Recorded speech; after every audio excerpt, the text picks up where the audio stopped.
Hello everyone, Grandmaster VAR AKOBIAN here, and I'm here with my student Jonathan Macting, and we're going to take a look at the games from 1000 IM tournament in St. Louis, and this is the IM 1000 GM, but this is the IM norm section, and this is a game from round number 7, played between international master Justus Williams and Talia Cervantes. So let's take a look.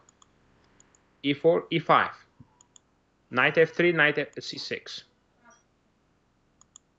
Bishop B5. We have the Spanish opening, okay?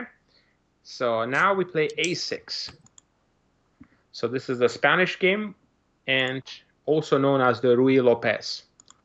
Knight F6 by Cervantes, Queen E2. Bishop B3. A4.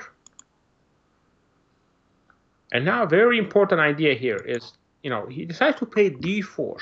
And from a first glance, it may look like, wait a minute, this is just a pawn. But the idea behind it that, white has this move E5 to try to put pressure. So now black responds with D5. Looks like a very sharp counter response in this position. If you, let's say, we take with the knight, knight, takes back, and after E5, where is the knight going, Jonathan? Back home. Yeah, it's getting Halloween gambited back to its home square. You have to go back to G8. That's what's going to happen, okay? You go back to G8, and guess what? With a 3, attacking the rook, you move the rook, mate. Okay? You understand? Great tactic. So that's why. You have to know what you're doing, If you're not, then you're just going to be problems. So here we see, of course, black not going to fall for it. So black played the move D5, contra-attacking on the center. E takes D5, knight takes D4, knight takes D4, E takes D4. And now what to do? Here Queen C4 was played by Justus Williams. I think it's probably better just to go Bishop G5 and try to go Knight D2 and castle like the arrow is indicating to get the development. I don't like the move Queen C4 in particular because it's just delaying the development. Here. Queen takes C4. Yeah, we haven't moved any queens. Bishop E6 played. Bishop E6 played by Cervantes in this position. The question is, Bishop E6 is probably very distant because she wants to get the pawn back. But another option here would have been just to put the bishop on B7 and immediately directly attack the pawn on D5. So bishop on B7 and just putting pressure here. So bishop D5, bishop E6 castles. 5, knight D2. And now it goes knight C4, activating the knight. Knight E4, and now knight A5. Ooh. A knight on the rim is dim.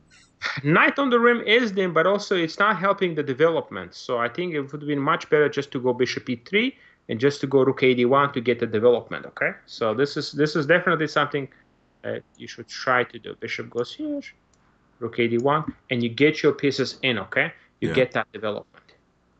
So knight F5 was played, bishop B3, queen takes D8. Black is now completely developed, and now bishop F6. So serious problems I see here for Justus Williams. He's behind in development. He can even develop the dark square bishop because the B2 is hanging. So this is very difficult position for him.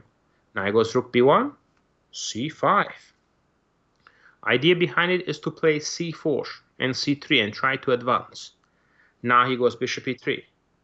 C4 attacking the knight. And now knight C5 is a possibility, probably, but again, after knight C5, if you play it just after the exchange, bishop takes back, simply B3. And black is still much better here because pieces are more active. So he played knight A5, C3. If you play B3, there is a knight D2 idea. So, yeah, Cervantes is doing really, really well here. Takes B3.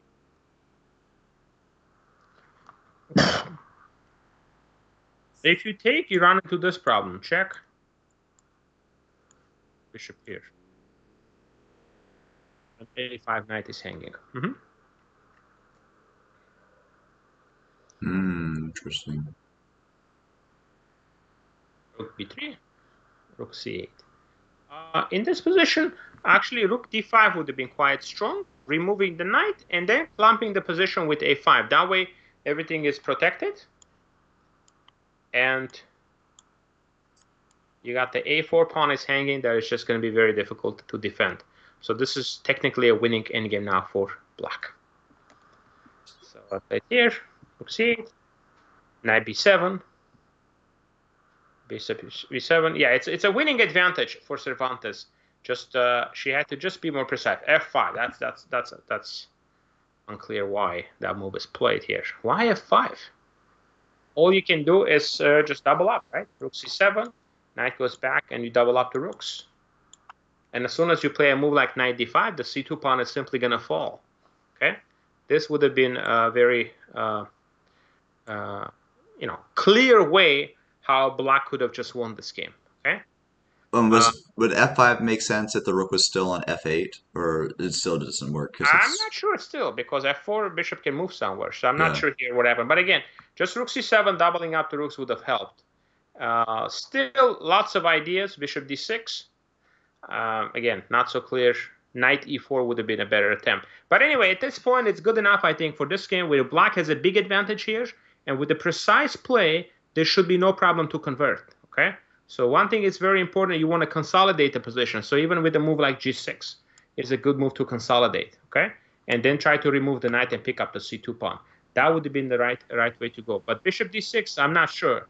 And looks like a lot of back and forth moves. And eventually the game ends in a draw. So several inaccuracies at the end, and I think the players just end up agreeing to a draw in a perpetual. I think they were just perpetuals here with the rook. Yeah. They just repeat it here, and something like this. And so long game, but opportunities for Cervantes. She had a very nice position out of the opening, and again, we'll learn the lesson, Jonathan. What's the big lesson about this move? Knight a5. The knight on the rim is dim. Knight on the rim is dim. So make sure you don't put your knights on the rim. Otherwise, there will be consequences. Hope you guys enjoy this game, and we'll be back with more videos for you from 1000 IM tournament in St. Louis.